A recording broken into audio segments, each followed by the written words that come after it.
Oh, hi everyone. How are you? I hope that you're all doing fine. I got an idea. And that idea is that I read the discovery from the beginning. I know that it has been done before. I know that it's been done by several. But it seems that everybody has taken their own um interpretation out of it, if you will.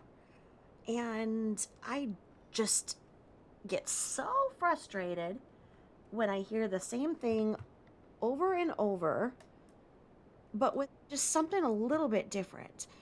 I don't know how some creators have gotten away with this for 4 years. Um, that they say one thing one day and a different thing the next day. And if anybody says, you just said this the other day, or that's not true, whatever, then they are labeled as scumbag attackers. It's like no one's attacking you. It's just that you're saying the same thing over and over, and you're changing it just a little bit. And I just, I just got to look at everything from the beginning. And if you want to do so with me as well, because you know that I'll add my little um, commentary. I just want to see everything for myself with my own eyes and let you guys see it too and listen, because I think that I have it figured out where you can see it while I'm reading. I may not. I'm just not great at technology. I'm 50. There's not a whole lot more I can learn at this point. I mean, it is what it is. I am as good as it gets, right? Um So I'm doing my best to learn more things and go with this learning curve, but you know, it ain't easy. And I mean, I started my channel 6 months ago. I think I'm going on my 6th month. And I have, let me see, I just checked it. What do I have? I have 769 subs. So thank you all so much. I could not do this without you. I wanted to, start a channel of my own, but I didn't think anybody would ever want to listen to me because, like I've said, no one listens to me around here. I make funny jokes.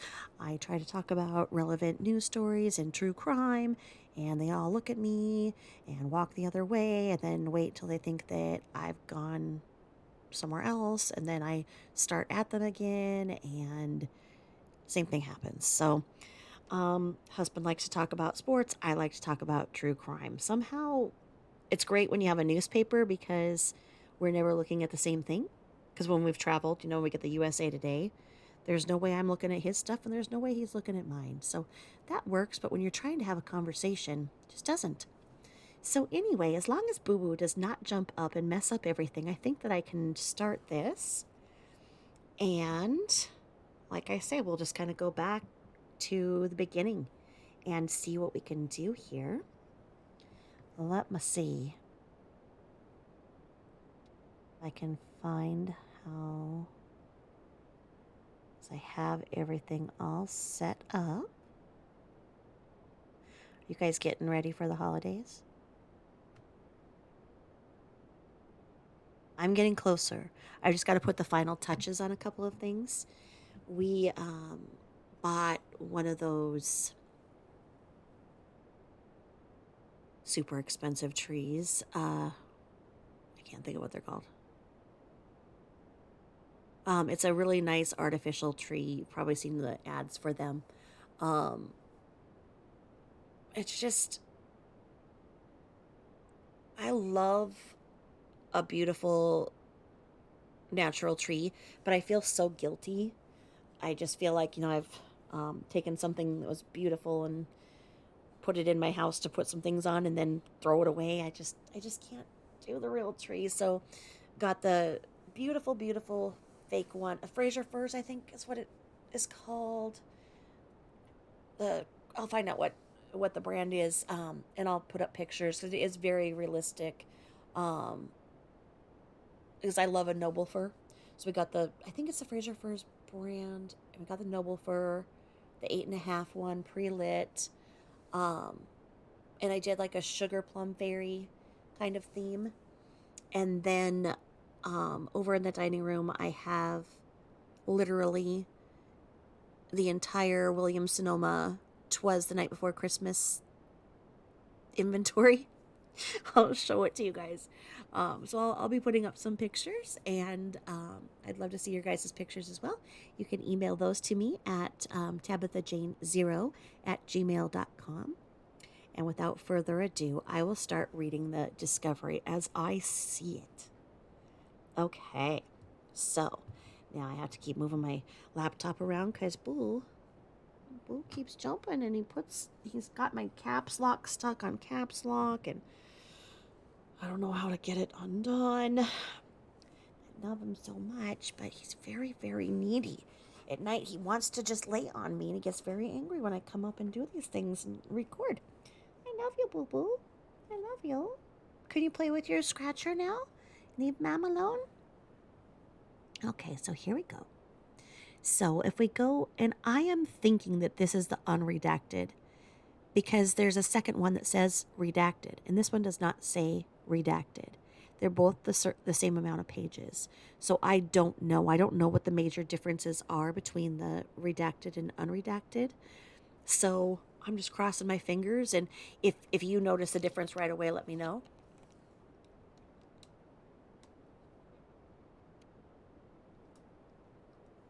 Okay. So on page 1 of 1960, we start right away at the Frederick Police Department, and Scott Coonrod is assigned and under investigation for report number 1806743. And this is dated Friday, August 17th, 2018, and the approved date was 8/17/2018, and it's in the discovery page 46 is where this one starts out. It's uploaded as, page 1, but it says that it's 46 in the discovery. So I'm not sure if there's just a bunch of front pages that, count or whatever else. Or I'm not sure how this is all put together, but the discovery, it says that we're starting here on page 46. Maybe that's where the redaction is. I don't know. So it says here that we're talking about, and it says person, victim type, subject. It says Christopher Lee Watts, date of birth 5/16/1985, white male, hair black, eyes brown, 5'10" and 225. Is his hair really black? I kind of thought it was more brown than black.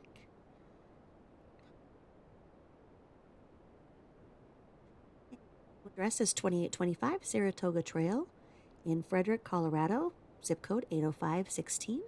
The phone number then was 910-304 TAC 1702. Now, as we know, the house just sold, so that's big in the news. If you're listening, I'm recording here on December 3rd, 2022. It's my dad's birthday. He's in heaven. He's been in heaven for how many years now? Many, many moons. 16 years maybe? 16 years. So, happy birthday, Dad, in heaven. And let's see here. And it says can testify to, and then it says person, victim type, individual, and it says so the person, victim, but then when it's talking about Christopher, it says subject. Okay, so we've got subject, and then we've got victim. Okay, so I'm just gonna go and be real thorough on every single thing here. So if you're just kind of listening and whatnot, if you hear something that you want me to check out, or we check out together, let me know. So it says victim, individual, Celeste Catherine Watts, date of birth 7/17/2015, white female, Hair blonde, eyes hazel, height 3 foot 1 inches, and she's 37 pounds.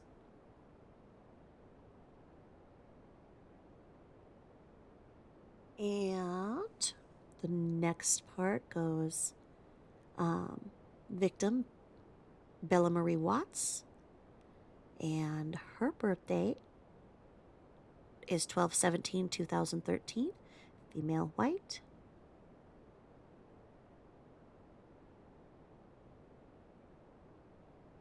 Brown hair, brown eyes, 3'6". She's 40 pounds. And those are actually things that we look at when we look at the difference between Cece and Bella's weight. There sure isn't much of a difference, and that has been something that has been discussed. And I have recorded other videos that you might want to listen to when I talk about the amount of medication that Shanann admitted that she gave the girls. Um, and it seemed like she wanted the girls to appear more like twins. So what we saw was that she was making the older one, Bella, appear smaller while making Cece seem bigger to make it seem like she was raising twins. And it's just interesting. So if we look at this again and we go, okay, so Bella is 3'6" and she weighed 40 pounds. And then we go back here, and we know this, we've been through all of these things before, but just to have all the facts right here while we're going through it, it's just worth noting these things. So we go, okay, so Cece was 3'1" and she weighed 37 pounds. And when we look at their date of birth, we look and they were,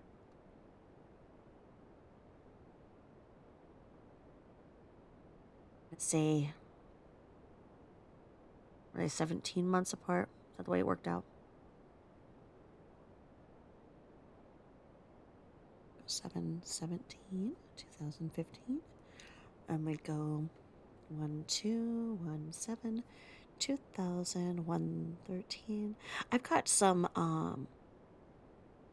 growth charts and stuff, so I'll go ahead and look those up. Now I'm just doing this. I mean, like I say, I know that we've looked this up before, but let's just really go through everything with a fine-tooth comb and look at these things.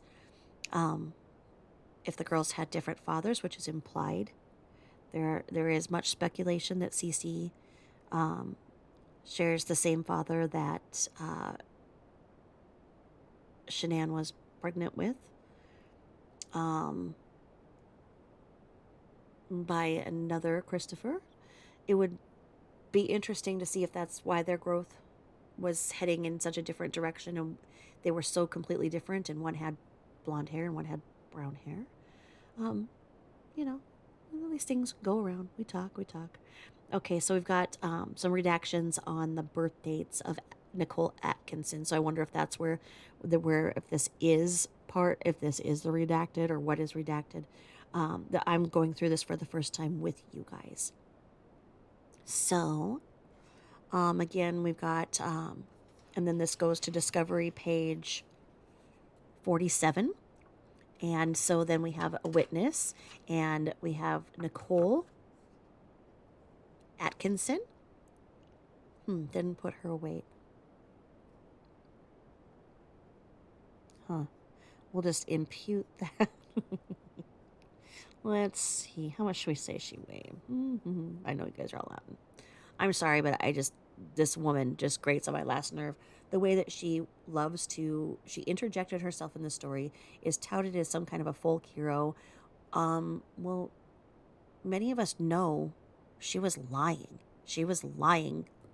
Liar, liar, pants on fire.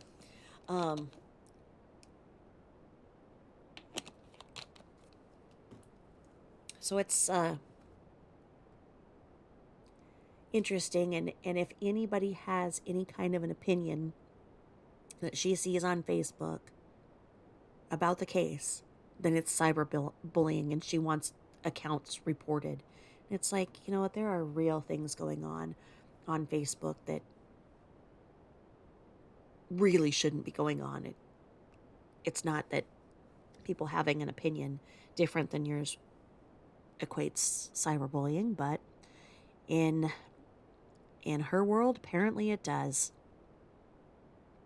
So it doesn't say anything about her hair, eyes, height, or weight. We can just basically put in there, we can put liar, liar, pants on fire for that.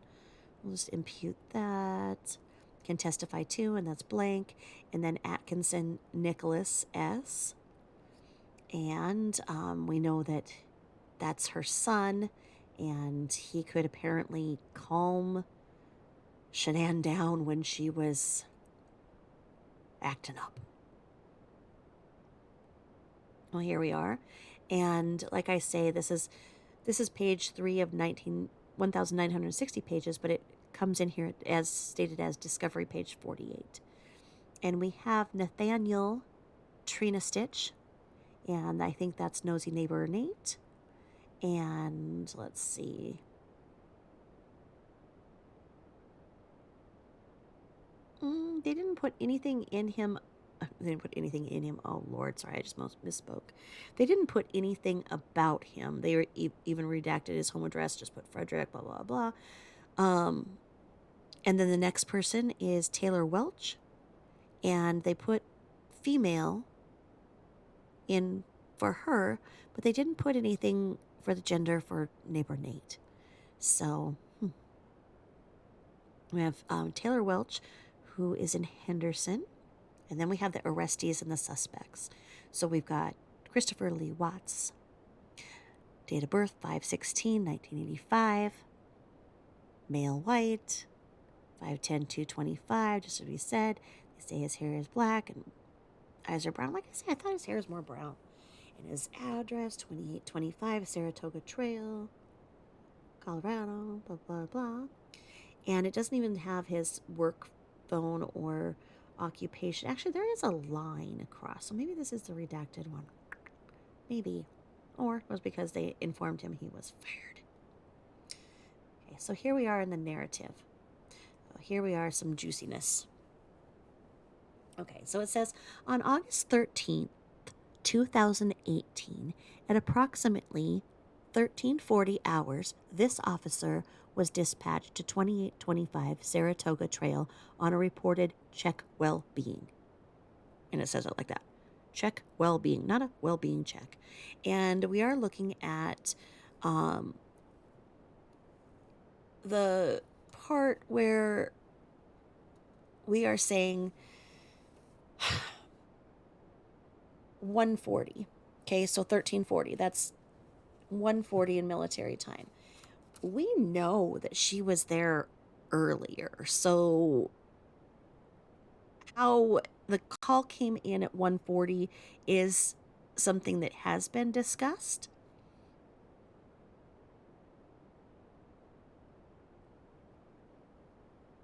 Okay, so let me see here.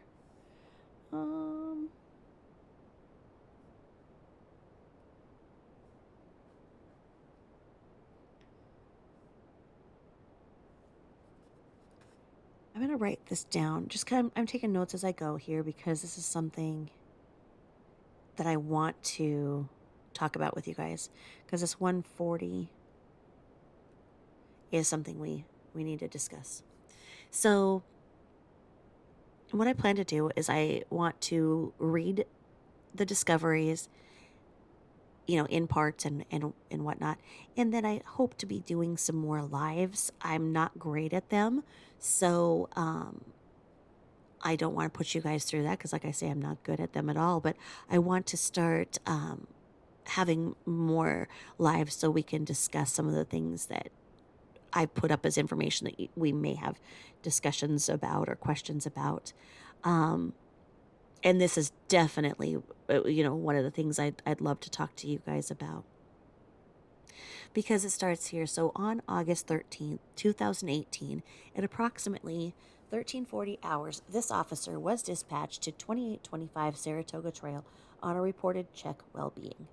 Nicole Atkinson called about her friend Shanann Watts, and it has Shanann's birth date listed as 1/10/1984.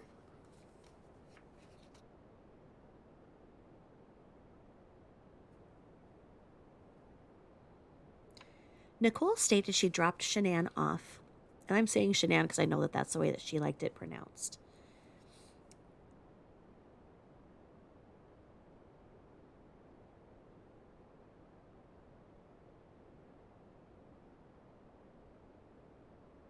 Nicole stated she dropped Shanann off at around 01:48 hours this morning. That means at 1:48 in the morning, and it's interesting that he was called then at 13:40 because that's essentially 12 hours apart. So,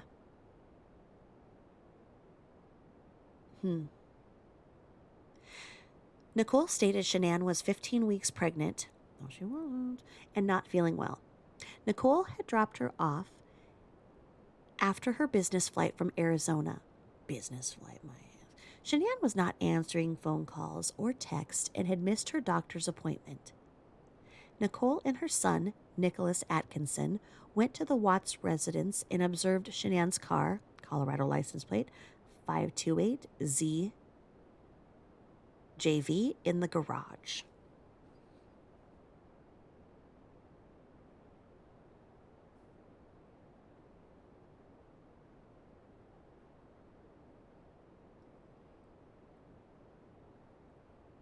GJV. I can't even read my own writing. ZJV. There we go. I want to know where that's at now, so I'll look that up. In the garage. The vehicle still had child seats inside of it.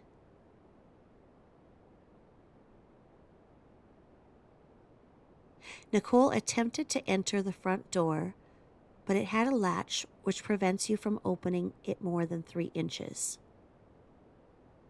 Nicole had called Shanann's husband, Christopher Watts, 5/16/1985, and requested he come home and check on Shanann. Nicole stated Shanann was diabetic, but was not known to have seizures or to ever black out. Okay, these are loaded statements, as you know. She does not, never did have diabetes. And as Nicole Atkinson was her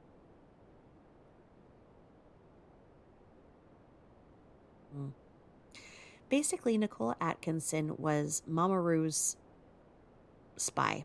When Mama Rue went back to North Carolina after being in Colorado, she knew that her daughter needed help with things.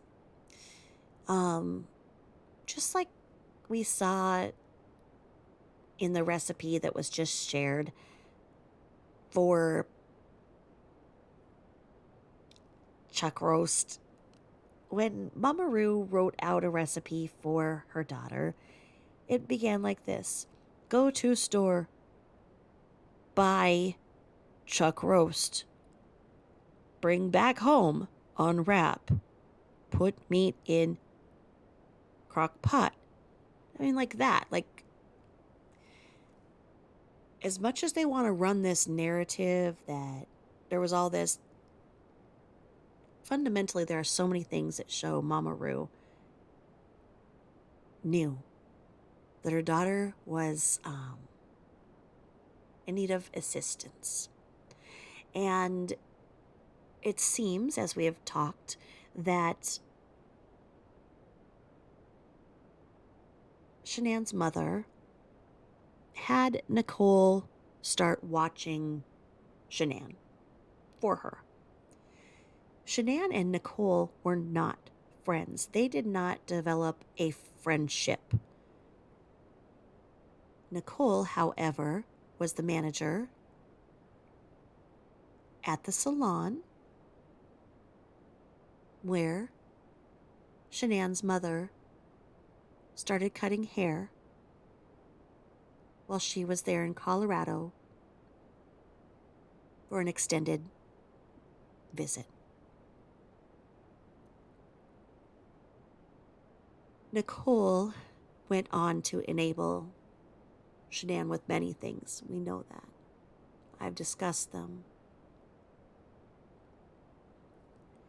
And what I don't understand is why these lies were important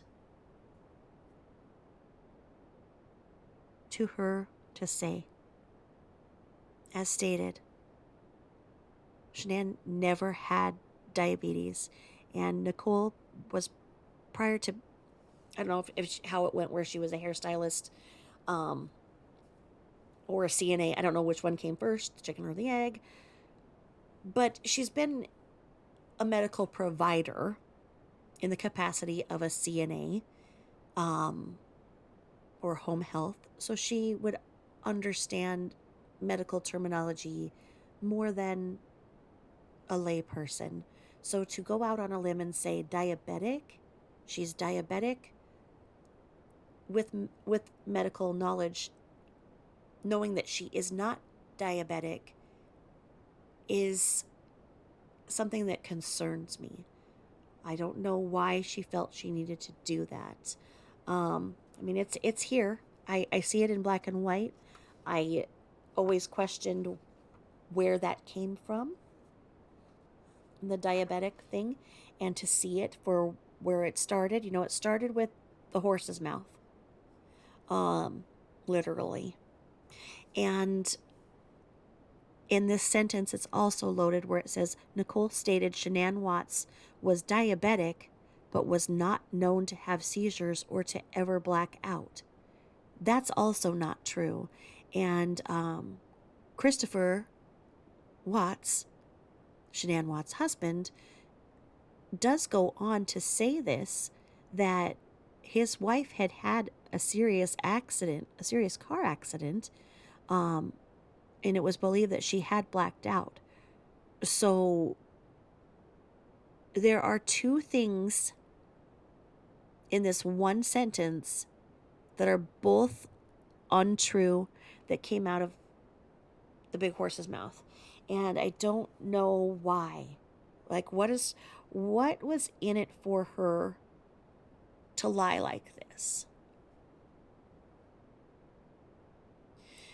Why would she go and get mail that was not hers, that was not addressed to her? Why would she go and get the mail to help Shanann cover for her lies?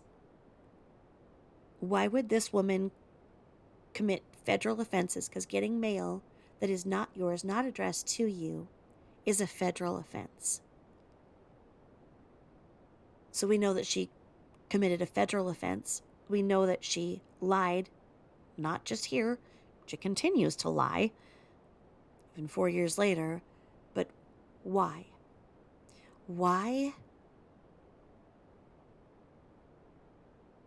would somebody lie like this? What benefit of it was, what benefit, what is it, how does it benefit her, is what I would like to see. And then we don't know how she knew that the car seats were in the garage, because the garage was locked. So there's so much in this one paragraph right here that really just, it's just loaded. To the person who's not been obsessed with this case like so many of us are, that paragraph would just read. But to me, where I've heard so many different things back and forth, that paragraph is loaded. Okay, so next paragraph. Upon arrival, I checked the front door. Nicole entered the password and it opened. Okay, hold on. Upon arrival, I checked the front door. Nicole entered the password and it opened. The door had a safety latch which prevented it from opening more than a few inches. I announced police department and heard no noises from Shanann or her children, Celeste Watts, her birthday, and Bella Marie Watts.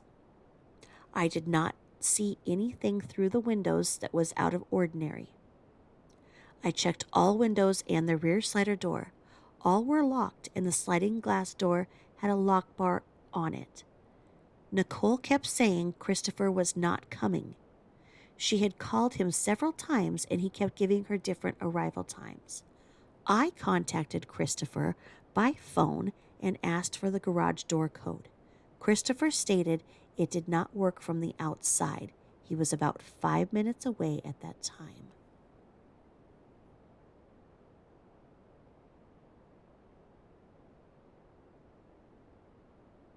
When Christopher arrived, we went inside through the garage to check for Shanann and the 2 children. Christopher gave consent to check the entire home. No one was found in the residence. Christopher did come up to me holding Shanann's wedding ring and stated he found it on the nightstand. When Nicole asked where Shanann's phone was, Christopher went to the couch upstairs and found it between the cushions. Okay, did you guys just hear that?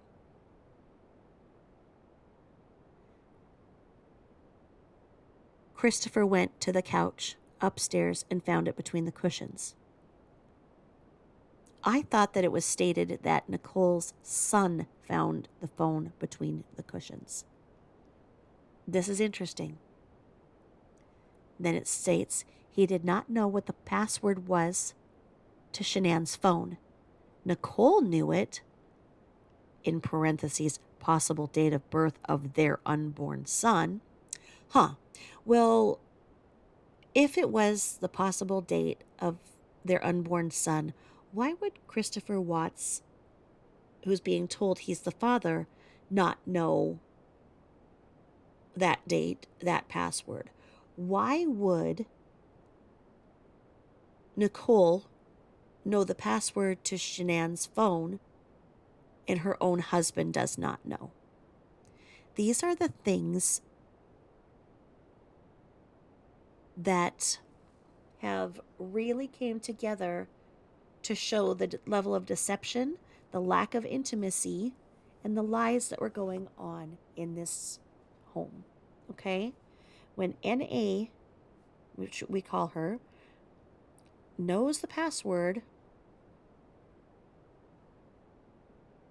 on the phone, I'm writing this down for us, and Christopher Watts does not, that is because NA was covering for her. Shanann could not let Christopher Watts see the phone. You know, that's not indicative of this wonderful family that was so close that, you know?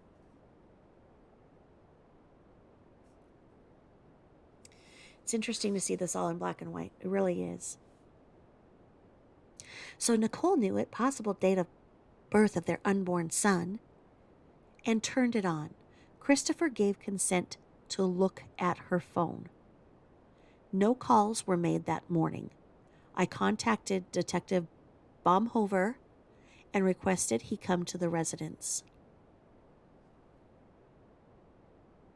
Calling in a detective. Christopher stated Shanann arrived home from a trip around 0200 hours. He was asleep at the time.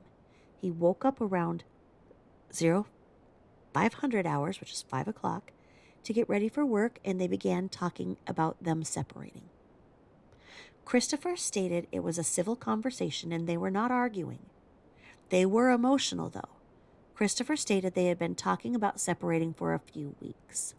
Christopher stated that about 0527 hours, he backed his truck up to the garage to load up tools and left. Christopher state he had tool stolen in the past. So I'm kind of trying to put this together so that it reads a little better, but it is really shoddy. You would have thought that the fact that the entire world was going to be looking at this discovery, they would have went through and made sure it was written a little better as it was reviewed and approved, but you know, considering what we're dealing with, it just makes sense that there'd be so many grammatical errors.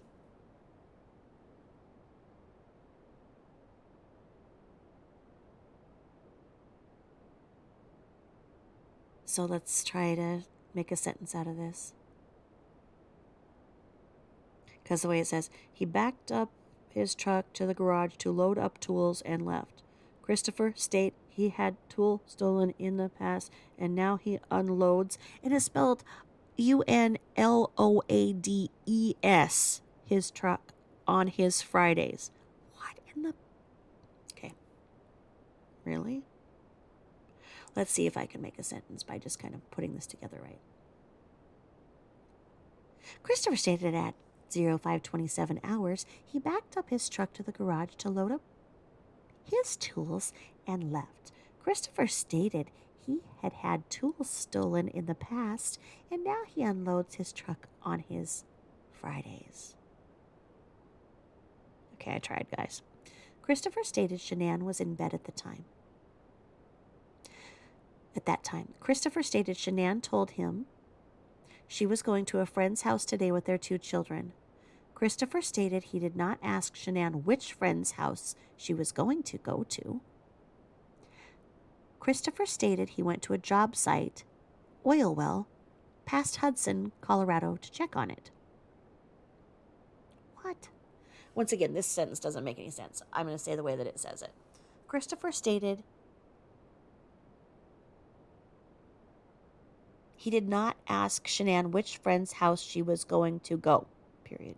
Christopher stated he went to a job site, oil well, past Hudson, Colorado to check on it. Like, what? Christopher stated he was there alone for a few hours. Christopher said he was an operator for Anadarko.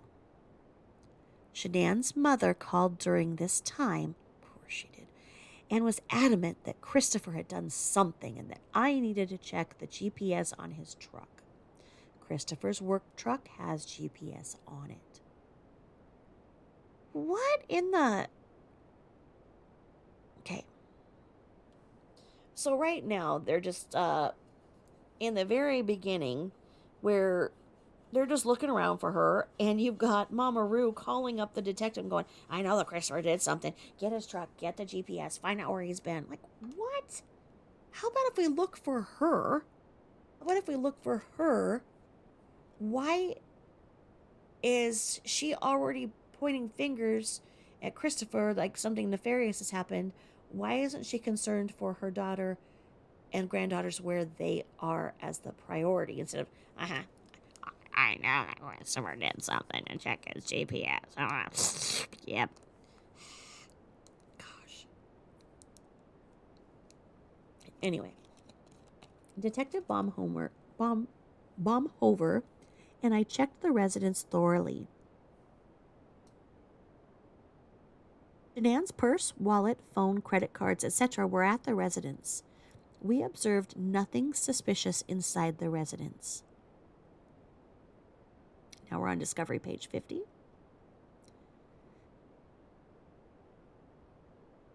And it goes... It was really weird the way they started. They did like this one sentence at the bottom of this line, and then it started a new page. So I'm going to kind of smooth this out. Detective Baumhover and I checked the residence thoroughly.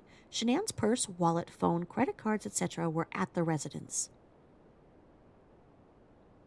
He observed nothing suspicious inside the residence, vehicles, or garage that gave the appearance of an altercation. The master bed had the comforter, sheets, and pillows removed. The fitted sheet was next to the comforter on the floor, and the pillows were on the other side of the bed on the floor. I did not observe the top sheet anywhere. Nicole stated Shanann works from home, and it's extremely unusual for her to leave without her phone. She does direct sales and doesn't go anywhere without it. I checked with neighbors to see if anyone observed someone coming or going. Word anyone, not someone. Anyway. Nathaniel Trinastich, neighbor to the east, showed me his home video surveillance.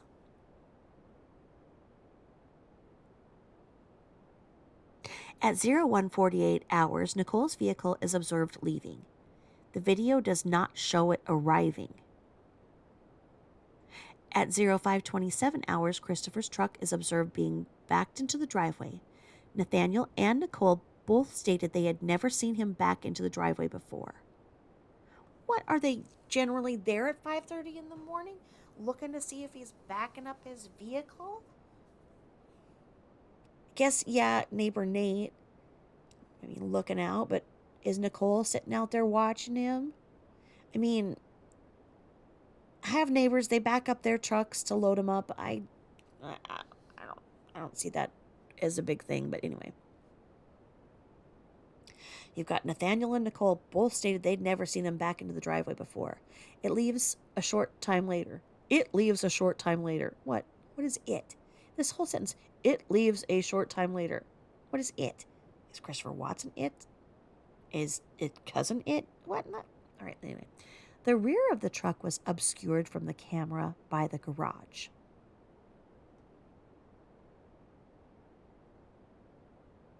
The rear of the truck was obscured from the camera by the garage. Okay, so that's interesting. That's a loaded sentence because you know how everybody tries to take that and say that they see this shadow and this and you know bodies and footsteps and you know everything out of that one little thing. And like it says, the rear of the truck was obscured from the camera by the garage. So the garage is in the way of neighbor Nate being able to see them coming and going out of the garage, essentially. The video shows no other vehicles coming or going. The garage door of the residence was checked. It did not open from the outside, but did open and close from within. Okay, got that.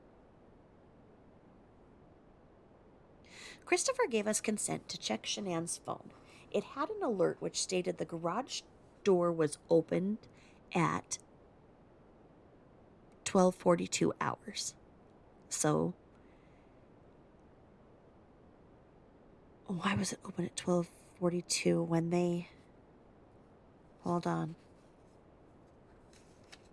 Why is it saying 12:42? Because what time did... Hold please. Hold please, let's go back up here. Because what time did they go into the garage? He was dispatched at 13:40. So he was dispatched, and Nicole stated she dropped off, blah, blah, blah, blah, blah, blah, blah, blah. Upon arrival, I checked the front door, Nicole, blah, blah, blah. So he was dispatched at 13:40, so 1:40.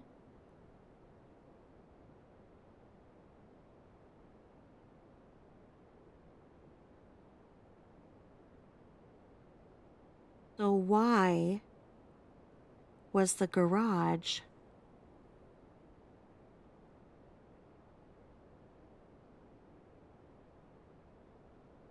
okay? Let me see here. Christopher, so 5 minutes, blah, blah, blah. When Christopher got there, they went into the garage, right? Okay. So when Christopher got there, they went into the garage. If he was dispatched at 1:40, they waited around for Christopher to come, which was like, he said he was like 5 minutes away, but then it took him like 15 or whatever, right? So then upon arrival, we don't have any time marks right here.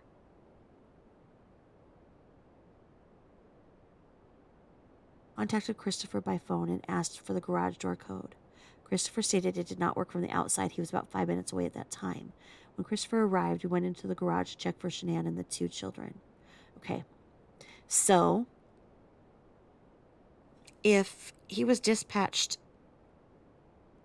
at 1:40. Maybe by the time Christopher got there and everything and they opened up the garage door, maybe it would be 2 o'clock, right? Why would the garage door show that it was open at 12:42?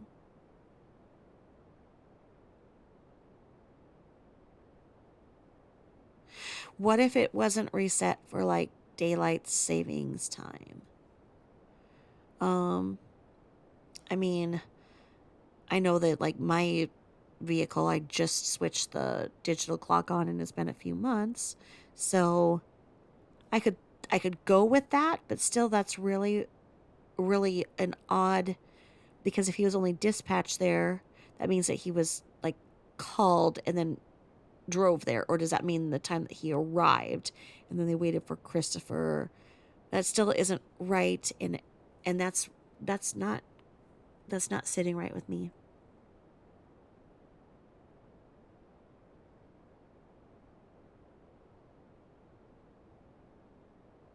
Um Okay, I'm going to read that again. So Christopher gave us consent to check Shanann's phone.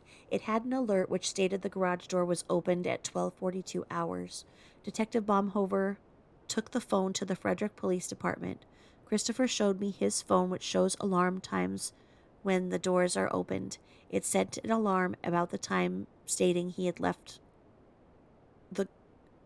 left the open he had left the open garage door. Gosh, this is written so crappy. Let me read it again. Christopher showed me his phone, which shows alarm times when the doors are opened. It sent an alarm at about the time stating he had left the open garage door. Christopher told me that at least 3 times, which I felt was unusual. Shanann's phone showed an alert at 12:42 hours for the garage door, which is the only way someone could leave the residence. Christopher's demeanor was nonchalant. He asked only one time if he should go look for his family. I advised him his car was at the residence and I needed him there for now. He did not ask again about looking, and he did not seemed overly concerned. Nicole and Nathaniel, I said they both felt Christopher was extremely nervous. Nathaniel said he heard Christopher numerous times in the past yelling loudly at Shanann. Okay.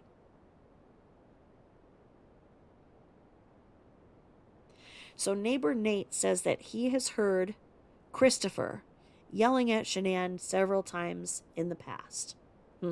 Okay, neighbor Nate. You ever thought of looking in your own home?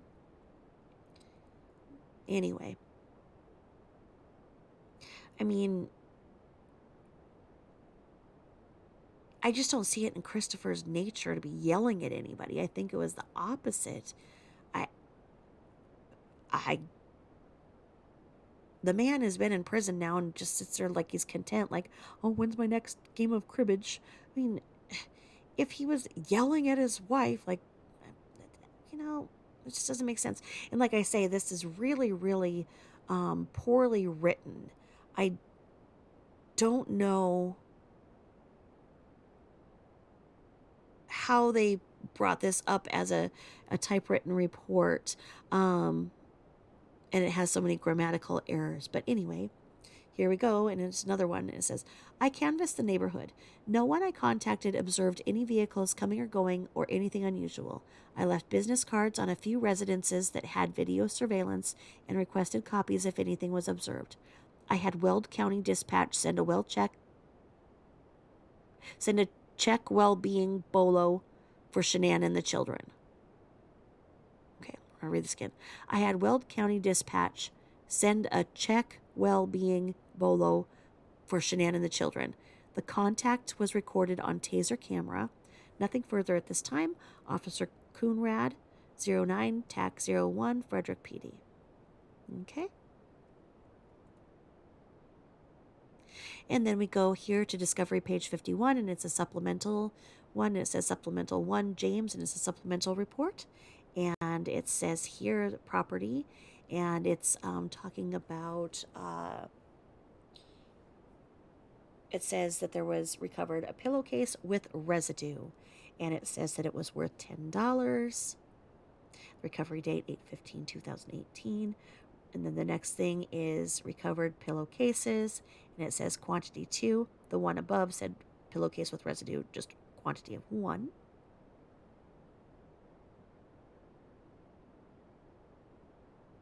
And these 2 pillowcases were valued at $20, recovered 8/15/2018. The next thing says that it was a top bed sheet with residue, quantity of 1, value of $30, recovery date 8/15/2018. And then the thing here is this unicorn here that we have never seen. And you're going to hear it here because here it is. It is mentioned. It is a unicorn. It is never to be seen again. It is the Apple Watch.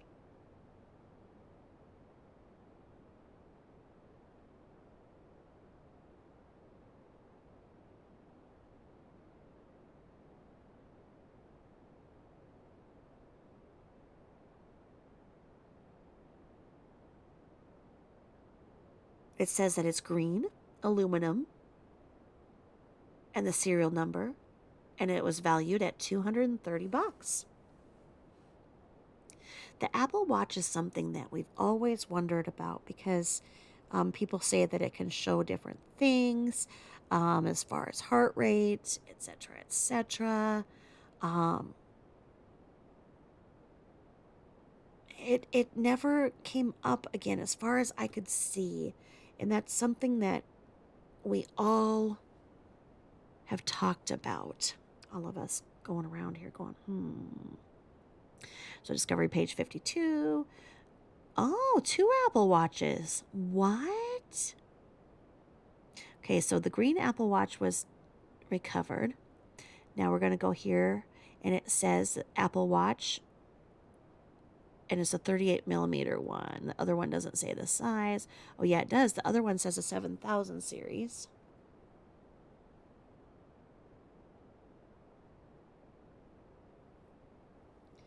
So that one, and then the next one says it's a 38 millimeter, and it says it's a Series 3.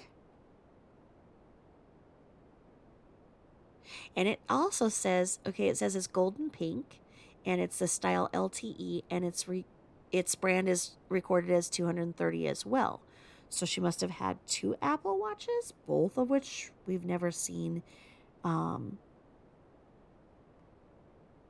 the information. See, I have an Android, and I got myself the companion watch to it because when I was working, I'd always have to go down and grab furniture out of the remote thing, and I was a manager, so my workers always need something when I was stuck trying to dig out some furniture in the back of somewhere. So it worked for me to be able to always keep in contact, and then I have not worn my freaking almost $400 watch. So I'm just wondering if it's the same thing where she had 2 because she didn't really use one. It was so expensive, and I wish that I would use it more. I really should.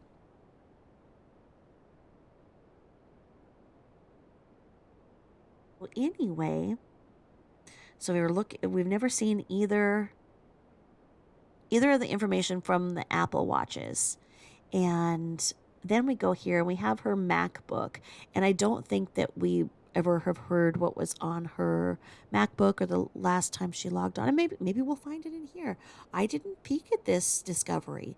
I am going through it with you guys live, well, recording live when I'm discovering this, and I'm talking out loud with myself here. And I know that you guys are talking back as I'm talking to you, right? So what it says here is that they recovered the MacBook Pro with electrical cord, and they spelled cord CHORD. I mean, what kind of education? Well, this is really explaining a lot. I think so many times, like I've said again and again, is that people think conspiracy where it's just straight up incompetency. There's errors, and people go to the nefarious way. And I think that sometimes you just need to look at some of this and go, yeah, it's an IQ issue. So, anywho, MacBook Pro with electrical cord. That is bad. CHORD. I mean, yeah, sure that spells cord, but come on. And it says it's an Apple, and it says it's blue, and it says the style is IM200K. So I don't know. And it doesn't have the serial number listed. It says unknown because I guess they didn't want to look that far. And it says that its value is $1,500. Spare no expense, right? And then we go here and we have, how do we get all these things afterwards when I read the bankruptcy in full and there was only $11.37 left per month? How did we acquire 2 Apple Watches, a laptop? Well, here we are going to continue on to these things. You know, as stated in the bankruptcy, they didn't have any of these belongings. So I don't know how they're doing this with $11.37 a month. Absolute geniuses. And then we go over here and it says that they took the iPad with pink Cagney Lee brand hard case. And it says that it was an Apple as well. And the model number is A1822. It says it's silver. Its serial number is F9FT9JQRHLFD. And it says that it's valued at $1,500 as well. It says it's also recovered on 8/15 of 2008, and it's an Apple. And iPads are not the same value as a laptop, just here to tell you that. So then here is this other thing that I think really could have been the smoking gun, so to speak, because it says that they took the Echo from the kitchen area. So they have an Echo Amazon full size. It says it's black. Its value is $100 and it's Amazon brand. It's recovered 8/15 of 2018.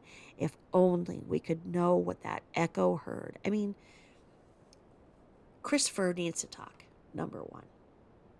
Dieter needs to talk, number 2.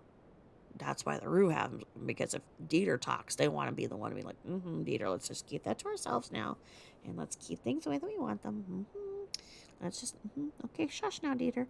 But this Echo could have recorded everything. And then it says that they took the N900 wireless band gigabit router, and its model number is WNDR4500V3, and they say that that's black, and its brand is Netgear, and the serial number is 3W11545U01378, and they say that's worth $80, recovered on 8/15 of 2018. We're going down here to Discovery page 53. And then, I've talked about this before. It says that they took some leggings. It says leggings and cover, clothes possibly last seen in. And it says that a quantity of 2. And it says Maurice's cover. So I don't know what Maurice's cover is. And it says black pattern leggings. And it has the value of $50. So leggings from Maurice's are $50. They must have some expensive leggings over there in Colorado, because I don't know. Anyway, because it says the black patterned Maurice's. Okay, so then the book, Hold Me Tight, hardback, value of $30. They took that. Why'd they take that book, huh? And then it says they recovered a light blue nitro glove, and its value is 10 cents. And then it says they seized all bedding and pillows from Bella's room, and it says they were worth $50. And then it said they seized all bedding and pillows from Celeste's room, which are $50. We're going to Discovery page 54, and it says they seized the corner master bedroom comforter, and that was $50. And then it says they seized all master bedroom bedding and pillows at another $50. And it says they seized a master bedroom men's clothing from corner. It says $50. And it says clothes on master bed, and it says $1. Oh, they must not have thought those were worth very much. And then it says all clothes and hamper and master bed bathroom of dollar. Now, we saw some of this bedding and we saw all the blankets that those girls had in their bedrooms, and then the bedding she had, and we know she spared no expense. These were expensive things, even though it was not stated in the bankruptcy of how much they were. But there's usually not a lot of room in evidence lockers. They put them in these boxes and stuff. So where do they have this corner of massive freaking comforters? I just want to know. I'm just wondering. So then here we go. Another thing too that we would really like to know the thing of, because it says they seized the baby monitor with 2 cameras. Brand is Summer Infant Incorporated. And it said the model number is 28640 and it was white. Serial number 140118853. And it's saying that the baby monitor and 2 cameras were worth $150. Okay. Might as well just call those the babysitter. So the monitor. But anyway, then we have the seized Dell laptop, where it says Christopher Watts work computer. And it said it was a Dell, and it's a 2018, and it says it's black and it's a laptop, and its serial number is 64XVSG2, and it says it's worth $2,000. So how did they get all of these things after the bankruptcy with only $11.37 per month to spare? And that's when she was working outside the house, and she's completely stopped. So there was even less. How did they get these? Well, the one, of course, just said it was the work computer. I understand that, but the other ones doesn't make sense. The 2 watches and whatnot. So here we are, and we are in page 11 of the 1,960 page discovery. And it says here, on 8/13 of 2018 at approximately 16:19 hours, I arrived on scene to the 2800 block of Saratoga Trail at the request of Officer Coonrod. Upon arrival, he briefed me of information that Shanann Watts and her 2 daughters, Bella and Celeste, Cece, were missing from the residence. Officer Coonrod pointed out the residence to me, 2825 Saratoga Trail, which is a yellow 2-story with brown trim. You got the poop and pee colors backwards, sir. It's brown. It's not yellow with brown trim. Anyway, when I arrived on scene, to the left east garage door was open. Like I say, please know that I'm not the illiterate one here. I'm reading this as it is, and it is tough because I don't know what's wrong with them, but this is starting to make sense, like I say. So here it goes. I'm reading it exactly as it is. When I arrived on scene, to the left east garage door was open, and I observed a white Lexus SUV inside. I later observed a male, later identified as Christopher Watts, 51685, exit the residence. There was also a brown extended cab Ford pickup backed in the street in front of the house. I spoke to Detective Baumhover over the phone, and he advised Sergeant Blakes was on his way over and to check the house further for the 3 missing parties or for any note that may have been left behind. I spoke to Chris, and he advised he was fine with us going through his house. Chris said he was going to walk around the neighborhood to clear his head. Chris advised he works for Anadarko as an operator. He advised he works Monday through Friday.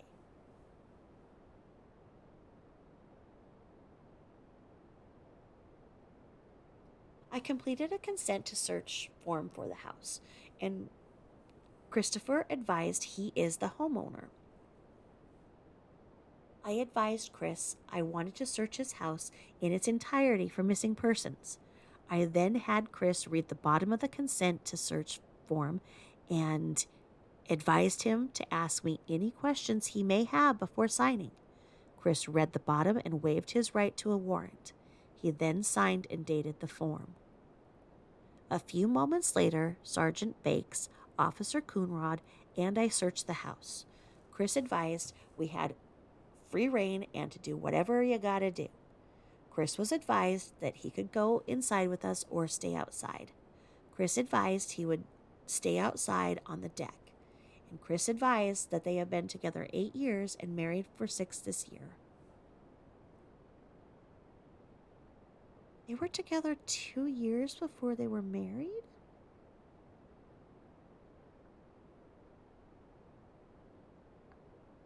Is that right? I didn't think they dated for 2 years before they got married. Huh. He advised it was very unusual behavior. Chris entered the house and put their dog in the backyard. Like I say, I'm reading it as it says. That doesn't make any sense. He advised it was very unusual behavior. What was unusual behavior? Anyway, like I say, this is making a lot of sense. It's no conspiracy, it's incompetency. Frickin' Paul Blart on the case here. So anyway, poor Dieter.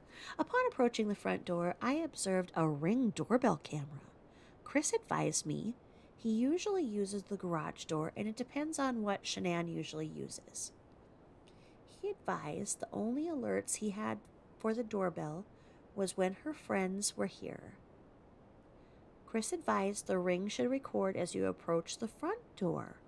Chris said it showed that she got home at 1:48 a.m., and the only thing that was weird was the garage door showed that it was still open after he left. Chris advised his alarm is through Vivid.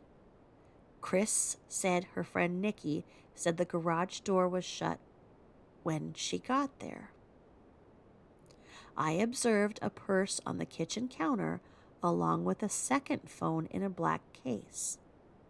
There was a green wallet in the purse.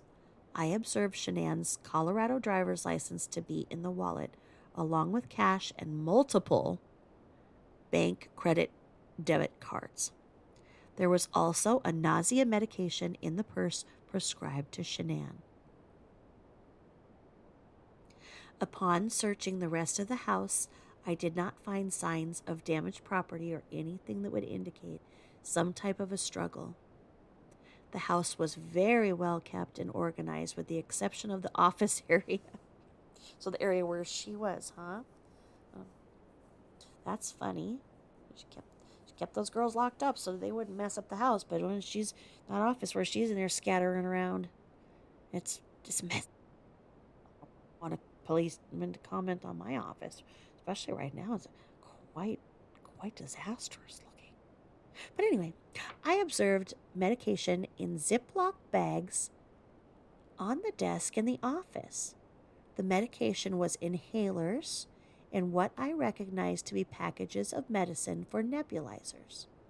There was also a prescription bottle of Celeste for omeprazole DR, 10 milligrams in the bag.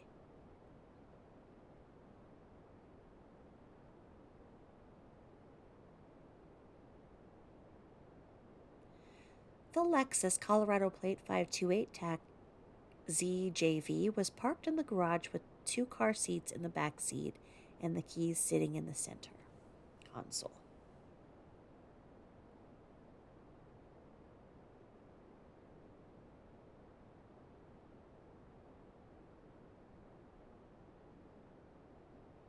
There was also a remote to the garage attached to the passenger side visor. Hold on, I'm writing omeprazole because that's a heartburn medication. Now,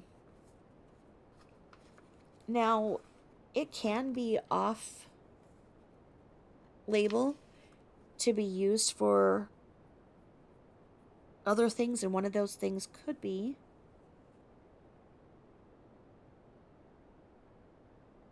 for allergies.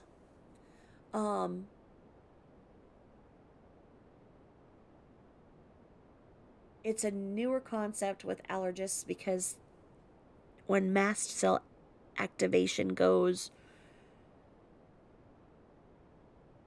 then it can. I'm trying to remember how it goes.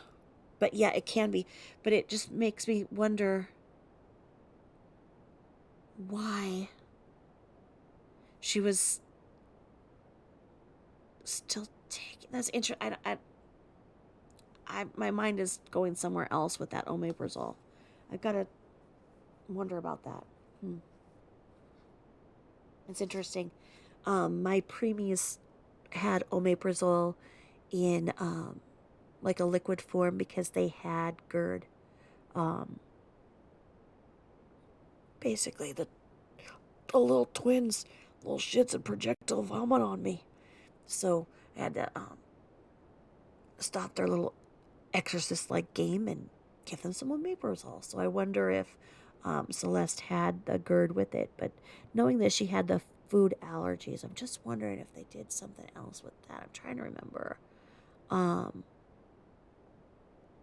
but the Benadryl that Shanann was giving her with the omeprazole, my mind is going somewhere with this, as you can tell, and I'm going, wait a minute, wait a minute. Anyway, I'm sorry. Sorry about that. I had a Watts issue. It's almost like it just like overtakes me, and I just Watts out, and I'm just like, there's nothing that can stop it. And sorry, I Wattsed. So anyway, um, oh, here's something funny, because when it's talking about the Lexus. It says there was also a remote to the garage attached to the passenger side visor. I did not observe anything out of the ordinary inside the Lexus. There was mail sitting on the passenger seat. There was also other car seats sitting on the floor of the garage. Okay. Well, you know that mail was stuff that she was getting and hiding. You know that it wasn't like, oh, she just picked up her mail and forgot to bring it in. No, she was hiding the mail from Christopher because she didn't want him to see that she wasn't making the mortgage. Because, why make the mortgage in the HOA when you've already got your hooks in another man? I mean, because you're going to sell the house. I mean, because why make your mortgage payment, right? So, those darn shenanigans. The basement was unfinished and very well organized. Yeah, with $25,000 worth of MLM Thrive product. There was also a bed in the basement that had pillows and a blanket on it. The bed was not made.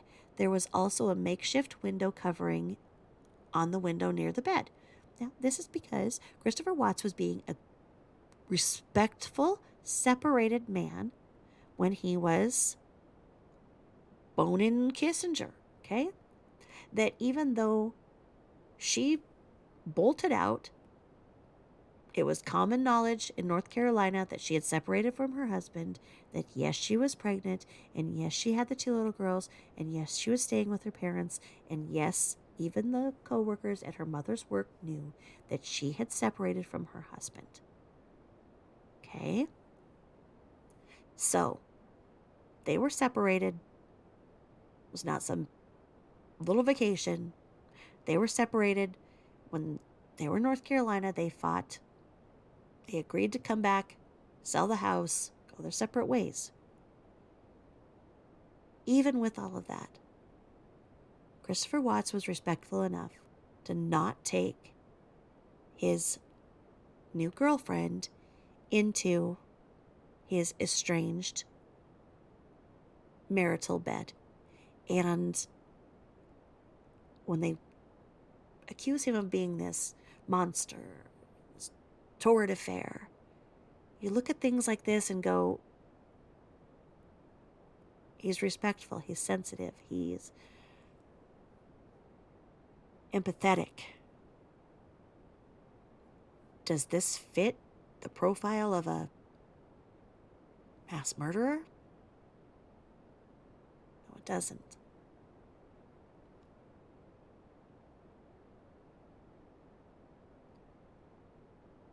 And went upstairs to the master bedroom on the second level where Sergeant Bakes and Officer Coonrod were. Upon entering the room, Sergeant Bakes was looking at the blanket on the floor. I did not observe anything obviously damaged or anything that would indicate a struggle in the bedroom. The washing machine door was open, and it appeared there were a couple child clothing items in the washer. Again, not me being illiterate, it's the way it's written. There was a load of clothes in the dryer. The purple kid's bedroom did not have the bed made, but the sheets and blanket were on it. There was a Jack and Jill bathroom, pink, between two kids' bedrooms. There was not water in the toilet of the bathroom. I was advised the bathroom had previously been locked. Mm-hmm. There was a second bathroom off the loft upstairs that had children bath items in the tub. There was also a well organized playroom upstairs with toys and books. Yeah, because they weren't allowed to play with those toys and books. That was for looks for the MLM commercials. Anyway, the backyard had a short privacy fence with townhomes directly to the south. Upon looking in the backyard, I went outside to the front where Chris was. I observed there to be a latch at the top of the front door, something commonly used on hotel rooms that would prevent the door from opening unless the latch was unlatched. I also observed a pair of black, what appeared to be female, flip-flops directly next to the front door. Chris advised the garage door pad on the exterior of the garage door did not work. Chris advised you had to have the actual garage door opener to close the garage from the outside. Shanann's garage door opening was in her car. Again, I'm not the one illiterate. It's this. It doesn't say opener, it says opening. Oh. Officer Coonrod pressed the garage door opener that is attached to the wall next to the door that leads into the house to see how long it would take for the garage door to close. There was enough time for someone to press the button from inside the garage, then run out of the garage onto the driveway. Chris advised all their family is in North Carolina. He advised she has friends in Frederick, Erie, Aurora, Parker, and he has tried to contact them. Chris advised he couldn't log in to check the bank accounts because she does the finances. Mm-hmm. He said he knows the password, but not username. He advised they bank through USAA and Chase. Chris agreed to call to see if there was any activity. So again, he does all of the finances. Doesn't even know the bank account usernames. I mean,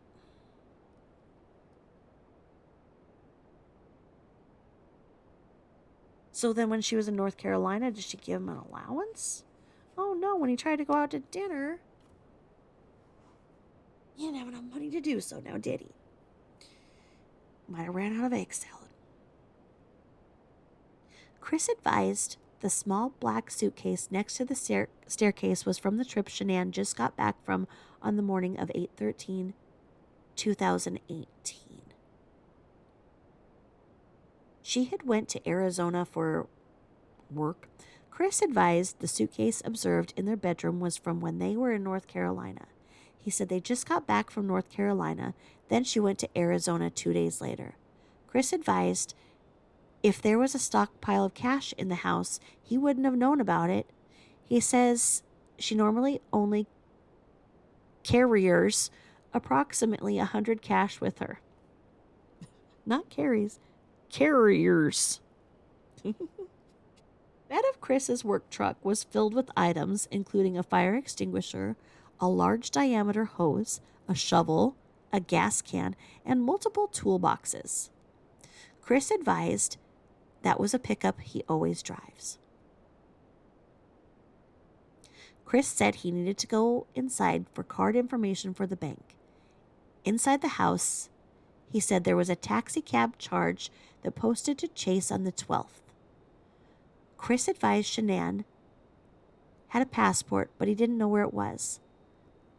I asked Chris if he had looked through her wallet to make sure that all of her cards were there, and he said she has different cards than him and didn't know how many she had. He said the debit cards were the same account. Chris advised his kids didn't have a favorite pair of shoes they wear. Chris showed a closet with multiple children's shoes in it. He said he tells them to pick their shoes. Well, yeah, they're little girls. They gotta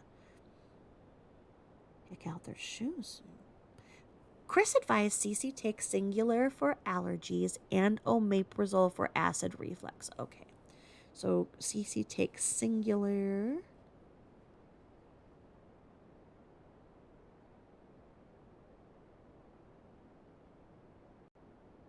He thinks they ran out of inhalers because the last one he saw had a 0 on it and they hadn't refilled it yet. Chris advised he went back to work on the 8th, so they got home from North Carolina on the 7th. Chris advised she left for Arizona on Friday and got home last night. He advised he had the kids all weekend and they went to a birthday party yesterday.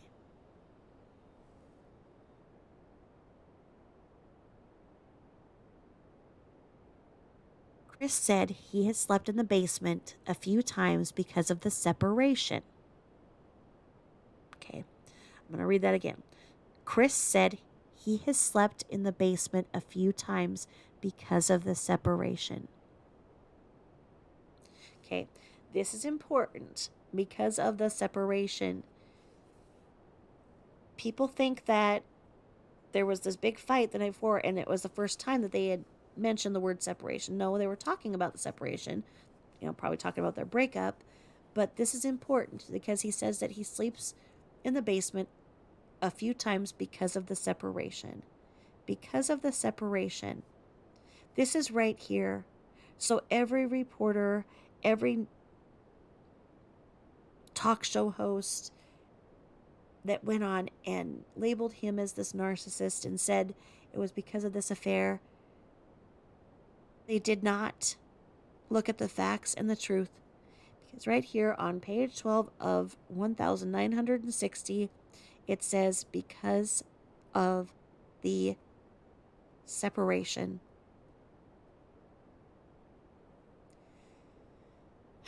He said it was probably Thursday night into Friday. So this is where he says it again. So he says, Chris said he has slept in the basement a few times because of the separation. Referred to the separation. He said it was probably Thursday night into Friday.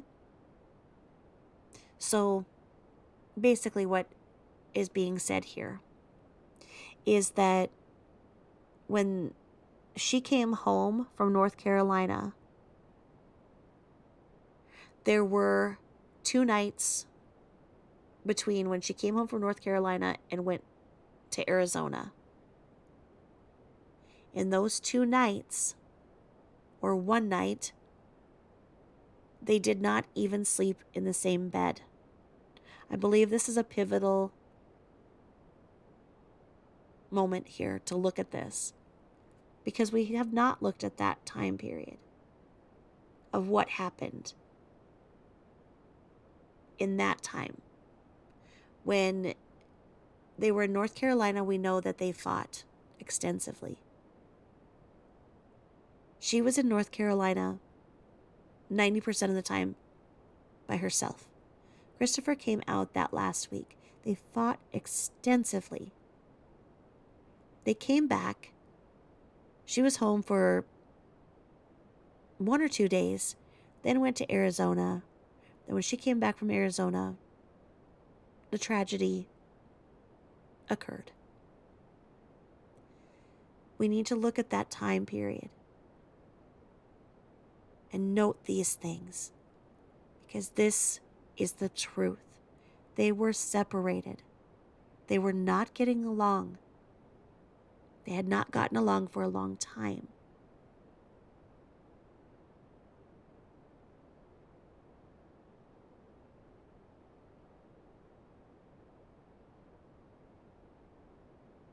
So when he says,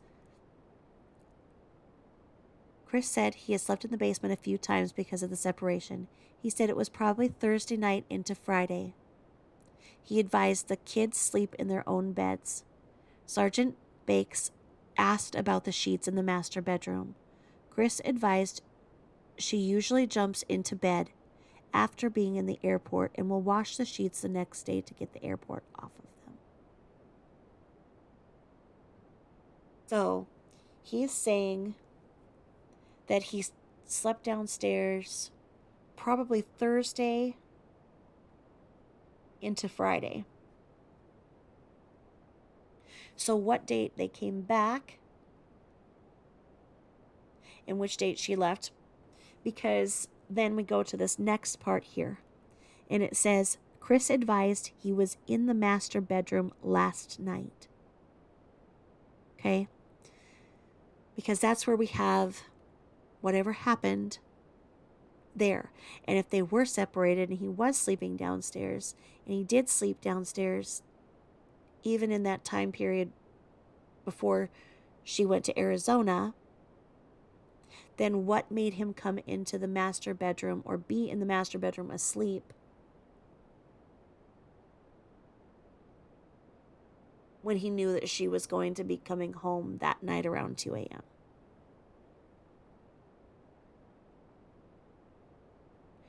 These are things that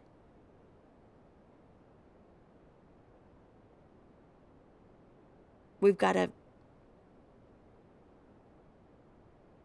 look at. You know what I mean? So, Chris advised he was in the master bedroom last night. Chris advised Shanann works at home in direct sales. Chris advised she doesn't go for walks around the area, but he will go for runs. Like running from her. Chris advised this morning they had had a conversation about selling the house and separating. He advised they were both pretty emotional and crying. Chris said that Shanann told him that she was taking the kids to a friend's house but didn't tell him who. He said she was still in bed when that happened. Chris said it was between 4 and 5 a.m. He said he woke up at 4 a.m. and Chris said he was passed out when she got home and then woke her up. He said he wanted to have the conversation with her face to face. He said the conversation lasted 30 to 45 minutes. He said he left between 5:15 and 5:30 hours.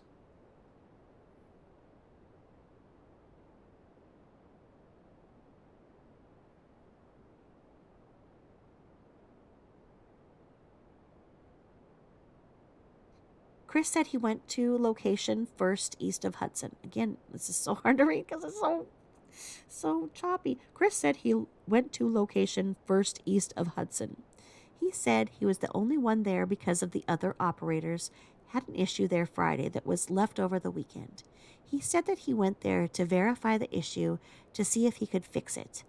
He said he then went oh my gosh, the way this is. He said he then went a pumping unit across the ranch. I went to pumping unit. What? He advised that it was a survey ranch near Rogan, Colorado. Chris said he loaded up his water bottles, computer, book bag, container with O-rings into his truck. He advised he had an issue where someone stole tools out of his truck previously. He said he parked his truck near the neighbor's house for a few days to see if someone was trying to break into it again.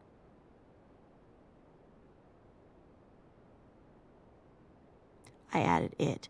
It actually says days to see if someone was trying to break into again. What? He said he had left his toolboxes in the back unlocked. He said he unloads his stuff on the weekend to clear his truck out. He said they originally moved in with a friend in Broomfield. Then their house was built in 2013. He said they don't have friends in Frederick besides Nikki and some friends that recently moved to Thornton, Nick and Amanda Thayer. Chris said Shanann's friend Cassie is a nurse and noticed that she had low blood sugar when they were in Arizona. He said before he met Shanann, she had a bad car accident where they believe she blacked out or had a seizure. Just like I said. And Nicole said that never happened.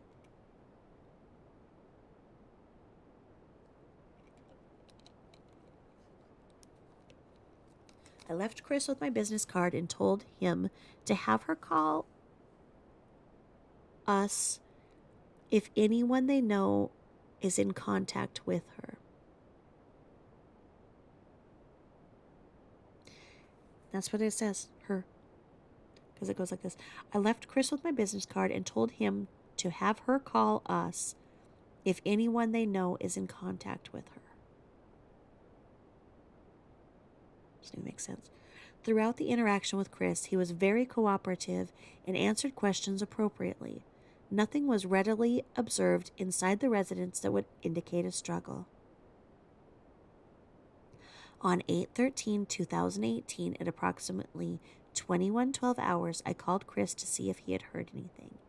He advised he had not, but provided me the phone number to a few of her friends. They included the following: Addie Maloney, Sam Paisley, Christina Meacham, Jeremy Lindstrom, and Cindy DeRose.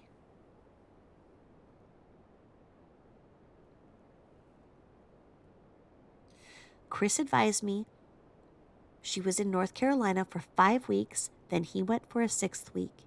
He said there was a disconnect and they fell out of love for each other. He said when they were together again, the last week it just wasn't the same. Chris felt like they weren't in love anymore. Chris said he could never be himself or be who he was before he met her. Chris said they had the disconnect once he saw her again, and then it wasn't there anymore. Chris said it was totally possible she was seeing someone else. I'll read that again. Chris said it was totally possible that she was seeing someone else. When asked if he was seeing someone else, he slightly lowered his voice and said, "Nah, I've not done that." Chris said he was going to go to work early to see what's going on. He said if his head wasn't there, he would roll out. Chris said he didn't know what he wanted us to do. He said it's hard to be in the house right now. Chris was advised to call us right away if he hears anything.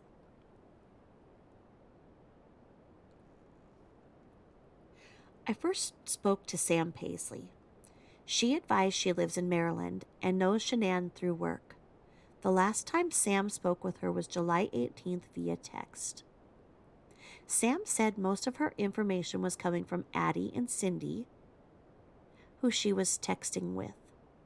Sam advised Chris didn't want the baby Shanann was currently pregnant with, and that he wanted a separation. Wow, there you go. Once again.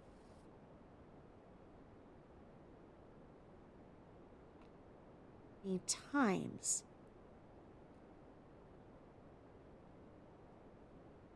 And when we say Cindy, we're talking about Cindy. Who are we talking about when we say Cindy? Didn't want the baby. Look at this.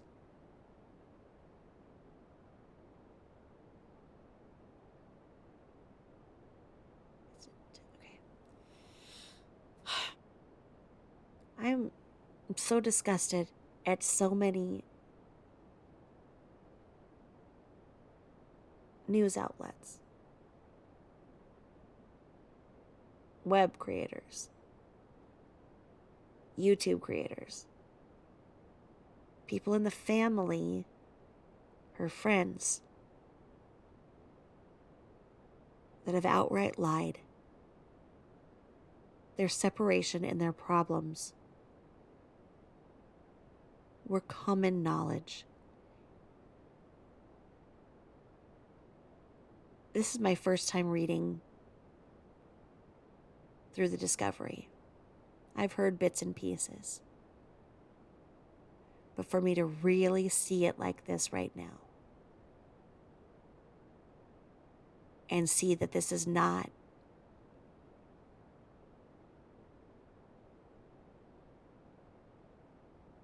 big mystery, that they were separated, that there were problems, that the narrative that her own family purports every day to this date, because they are doing so on Instagram and Facebook. They were separated.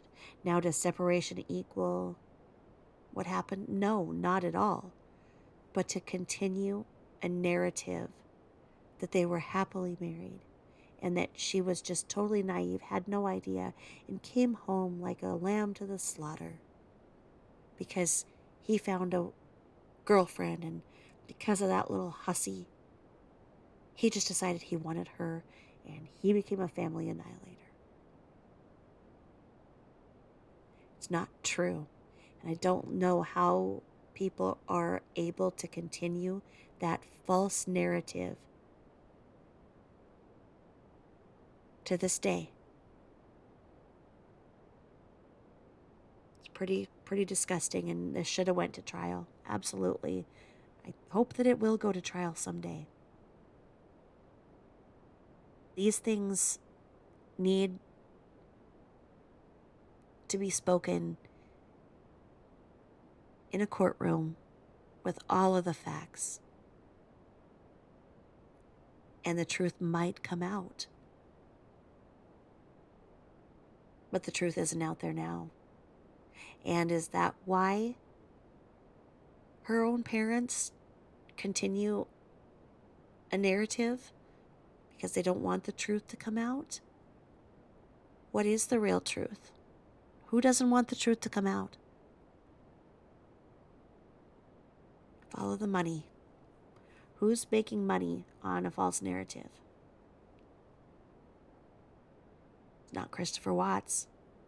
It's not Christopher Watts' parents.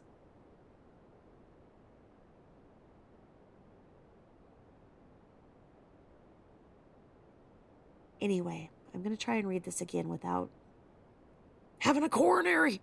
Anyway, okay, here we are. We'll do it Nancy Grace style. Bombshell tonight. The last time Sam spoke to her was July 18th via text. Sam said most of her information was coming from Addie and Cindy, who she was texting with. Sam advised Chris didn't want the baby Shanann was currently pregnant with and that he wanted a separation. Sam advised Chris went to a baseball game on Saturday with his buddies, and Shanann thought his expense for a meal, salmon and beer, was expensive because it was around $60. Sam advised she thought Chris ate at the Rusty Bucket in Westminster around 8 p.m. and arrived 2 hours later. Sam advised Shanann was experience nausea with the pregnancy. Sam provided me the contact information of Cindy.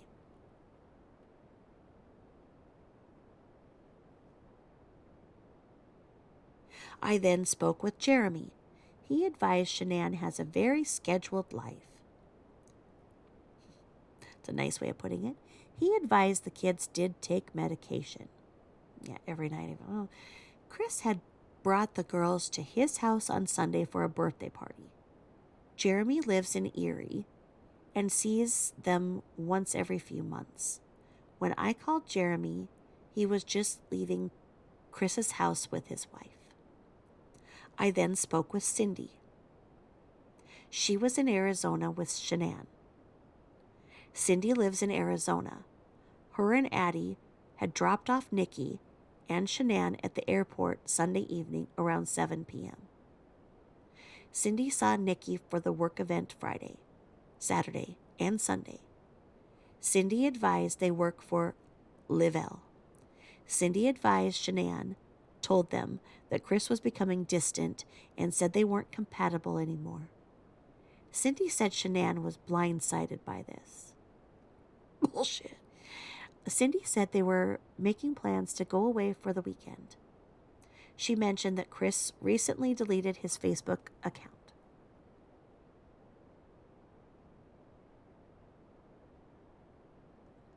Chris used to post on Facebook how proud he was of Shanann and the kids. She posted them. Anyway, Cindy said Shanann was pregnant with a boy but they had canceled the gender reveal party because the energy wasn't right. Again, they would have no idea it was a boy. She was too early. Oh, okay, anyway. Cindy said Chris has recently started to get more fit. Cindy advised Shanann was a very routine-oriented person and described her as a helicopter mom. Cindy described Chris as a passive and calm person. Cindy said Shanann has lupus. Bullshit. She also said Shanann was very distraught about Chris and that he was getting annoyed with her recently. Cindy advised she has known Shanann for a couple of years and saw them in April or May in New Orleans for work. I then spoke with Christina. Christina lives in Hawaii and described herself and Shanann as best friends and had known each other for 14 years. She advised they talk every day. The last time they spoke was Friday, and Christina didn't bother her the other days because she was on her trip. Christina advised Chris has been cold towards Shanann recently. While in North Carolina, Shanann called Christina and said he wouldn't touch or kiss her anymore.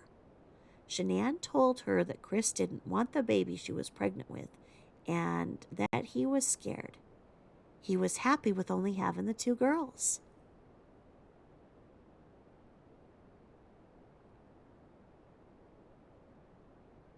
Chris told Shanann they weren't compatible anymore. Shanann was in North Carolina without Chris for 5 weeks. Then Chris went there the last week. Christina said on Friday, Shanann told her she was having a baby boy and was super excited. Shanann said Chris was willing to go into therapy with her, and they had planned to go to Aspen. Side note, she tells Christina a lot of things that are not exactly true. Christina lived with Chris and Shanann last year for 2 months when Shanann had surgery to help take care of the kids. Christina, will you come and take care of things around the house when I have my rotator cuff surgery? Just wondering, because you just seem like so wonderful woman. Anyway, Christina said Shanann was in charge of the household, and they were very loving and caring towards each other. Christina said Shanann told her that Chris was tired of not being able to hang a picture on the wall without her input and that he wanted a say.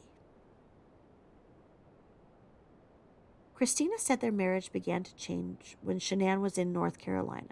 No, it was long before. She just didn't tell you. Chris began to get aggravated with the kids around him. She said Chris used to put Shanann and the kids first.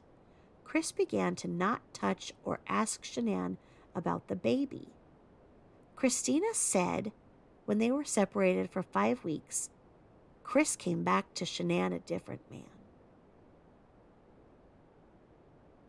Side note, do you all remember the narrative that, oh, it was Chris who wanted this baby? And remember how in the texts when she was in North Carolina, she seemed to be having different conversations with different friends based on the advice she would give them. Now, let's remember that the conference that she was going to and all these things are supposed to be about the product and product development and how to build your team and how to sell this product. And she took it upon herself to be this basic distraction in every situation to every one of her friends, taking on all of these different friends so that she could be the center of attention to each of them. And when they didn't want to give into what she wanted to complain about, she'd go and text the next friend and go and take up their time and then go text the next friend. Instead of working on her own problems and being a grown-up, married woman, this is what she did, like a teenager. Having her friends have to listen to these little issues and I see her as very immature, very much arrested development. I think that she really took advantage of Christina, and Christina is just that nurturer. They call her Mama Christina because she's a nurturer. And I think that she really took care of Shanann. That Shanann needed somebody to take care of her, quite frankly. And there are people like that, that just have a nanny to care for the kids and kind of them.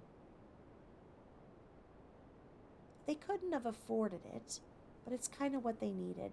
And things were probably really good when Christina was there, because with Christina running the household, it was a household that seemed like it was full of love and fun when she was there. I doubt that Shanann pulled her flowers in the attic, locked up, locked in games in front of Christina. I think she let Christina take care of the kids while she was enjoying her painkillers for her surgery, which everybody should have the right to. You shouldn't have to suffer pain while you're recovering from a surgery. And it's wonderful that she had somebody who could help her in the way that she did. And I just, like I say, I really think that Christina is an amazing person. It seems like she has, she took her hurt for what happened, because this hurt her deeply. She mothered those girls, and she mothered Shanann. She was in their house. So she really loved Shanann and the girls unconditionally. And it seems like she put her feelings of grief, despair, anger, confusion into working out. And she has become a woman power lifter. Check her out. Look at how incredible she looks. She didn't let her anxiety, anger, grief have her sit at home and just do nothing with those feelings and just ruminate about them and let them just circle and circle and circle and cause more anxiety and ask the questions and whatnot. Because most likely this doesn't make sense to her the way that it went down either. No matter how Shanann tried to twist the facts and the truth to Christina, because Christina was very much for them being a loving couple and wanted them to be what Shanann pretended they were. Christina saw the best in Shanann, and Shanann wanted Christina to see the best in her.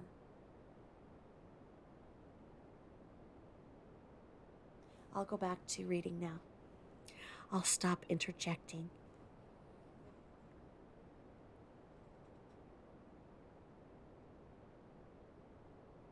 Christina said Shanann had a routine and was a bit OCD, to put it mildly. She advised everything was in order, even what she wore as clothes. Christina described Shanann as very protective of the kids. Christina did believe they struggled a bit financially. Shanann wanted the marriage to work out, but said she couldn't fight for him without his help. Christina described the girls as being light sleepers.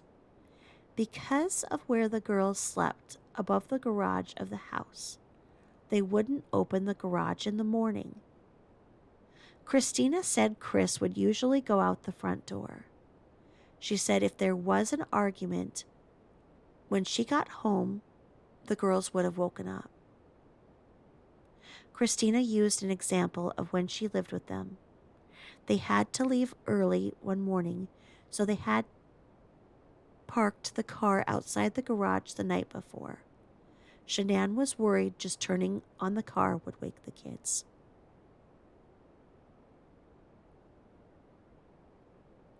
Now, this is problematic because it shows that Shanann did not put those noise machines on when Christina was there. Like I say, Christina did not see the locking up, weird rectal temperatures, everything else that was going on. She let Christina take over. And those girls deserved somebody to be nice to them. And I'm glad that they had a little bit of time with somebody who was nice to them. And it seems like in North Carolina they did. But this doesn't add up with the light sleeping stuff because we know that Shanann put those noise machines on at as high a volume as they could go so that the girls did not wake up. And the girls were locked up from 6:30 p.m. to 6:30 a.m. without exception. So this is interesting of how their routines were different when Christina was in the house.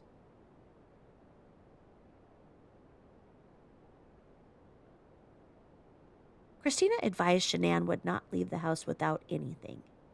Christina advised it would be hard to imagine Chris hurting the girls because he was very attentive and caring. See? Christina knows, huh? Christina advised Chris getting aggravated with the kids as well as the marriage all began at the same time. Christina also mentioned Chris had deleted his Facebook page. Finally, Christina described Shanann as a person who plans everything and says she wouldn't have just left like that. I then spoke with Addie via phone. She was flying back to Maryland from Arizona. Addie advised things were not good between Chris and Shanann. Chris didn't want the baby, and they had canceled the gender reveal party. 2 weeks ago, Shanann was texting with Addie, telling her this information. When Addie saw Shanann Sunday night, Shanann looked sad. Shanann said Chris went to the Rockies game with a group of guys. Shanann had been in contact with the babysitter who was watching the girls while he was out. Chris told her he went and got food and ate salmon and drank beer. He told Shanann it was $62 and she thought it was expensive for just him. Addie said, while in North Carolina, Chris's mom had exposed their daughter to tree nut allergy, nuts in ice cream, and Shanann and his parents had a falling out over it. Addie said his parents did not go to Cece's birthday party they had for her in North Carolina because of the falling out. Addie said Chris and his father were close and Shanann had left like Chris thought she had caused problems with his dad. Does not make sense. I'm going to read it one more time the way it's stated. Addie said Chris and his father were close, and Shanann had left like Chris thought she had caused problems with his dad. Okay. Addie said Chris had also deleted his Facebook account last Thursday, which is strange because social media is used regularly for her business. Chris told Shanann he needed a break from Facebook. Okay, look at this loaded sentence here. Addie said Chris had deleted his Facebook account last Thursday, which is strange because social media is used regularly for her business. Yeah, she was making these posts and putting them on his Facebook like he was writing in them. He was just sick of the whole fake thing. Now, we know that, yeah, he did not want NK to find out about him on social media. We know that that's why he deleted that. We do know that, but he probably was just sick of the whole fake thing, too. When Addie found out they were having problems, it came as a huge shock to her. She advised Chris told Shanann they didn't communicate well anymore, but wouldn't really say what was wrong with their relationship. Addie said Shanann was anxious to get home because Chris was coming around prior to her going to Arizona. Shanann was also looking forward to getting away with him for the weekend. Addie believed Nikki was going to watch the kids while they were gone, but wasn't sure. Addie said Shanann was the best mom she knows and wouldn't have left medicine, phone, or car seats. Addie said Shanann was the most organized person and planned everything. Addie described Chris as being a great dad. Addie said the only person in Colorado that knew of the marriage problems was Nikki. Most of Shanann's friends are through the business. Addie said Shanann would go on play dates and mentioned Amanda, who used to be the director at the school. A female by the name of Karen they work with was also in Arizona and lives in Colorado, but they didn't discuss Chris with Arizona. Okay. Addie also mentioned Chris told her a neighbor has a security camera that is pointed at their house. For a full account of my conversations with all of the friends, please refer to the taser camera footage. It should be noted I, along with Sergeant Bakes, Officer Goodman, and 2 Decano officers looked through the houses under construction in Shanann's neighborhood, but did not locate them.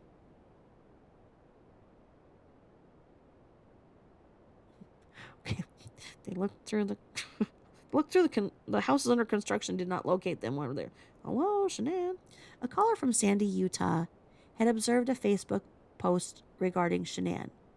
She observed a guy with 2 young girls that looked similar to the missing children at the Dimple Dell Aquatic Center in Sandy, Utah, at approximately 6:05 p.m. The RP was Kathy Burnett. Videos and photos were uploaded to the evidence.com. No further information, and there we go.